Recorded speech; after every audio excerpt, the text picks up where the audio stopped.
धके कमरिया सटल रहा, धके कमरिया सटल रहा।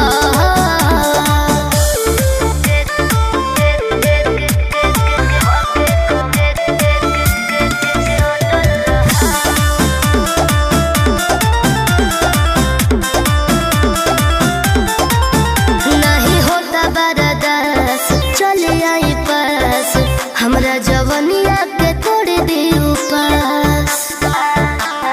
सुनी, नहीं होता बर्दाश्त, चले आई पास, हमरा जवनिया के थोड़ी दी उपास। अभी कचबा उमरी नहीं सह पइबू, उठ जाई दर्द नहीं रह पइबू।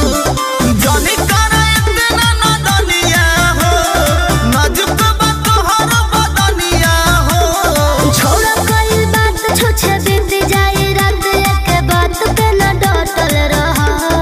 हटना धके कमरिया सटल रहा, धके कमरिया सटल रहा।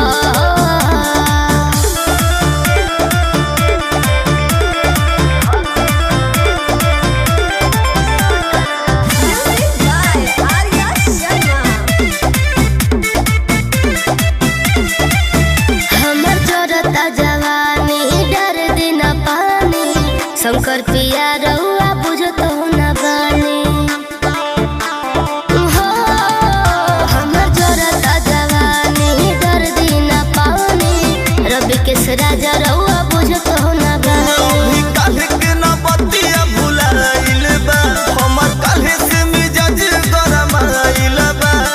ढेर न देखावा अब नखरा हो, अच्छा, लागत कि कोइले बुला फड़ा हो। चुम्हले लिए गो घुस बक दिल कर दे खुश, खिस कई के न कटल रहा। आ मन भर दी धोई के कमरिया सटल रहा, धोई के कमरिया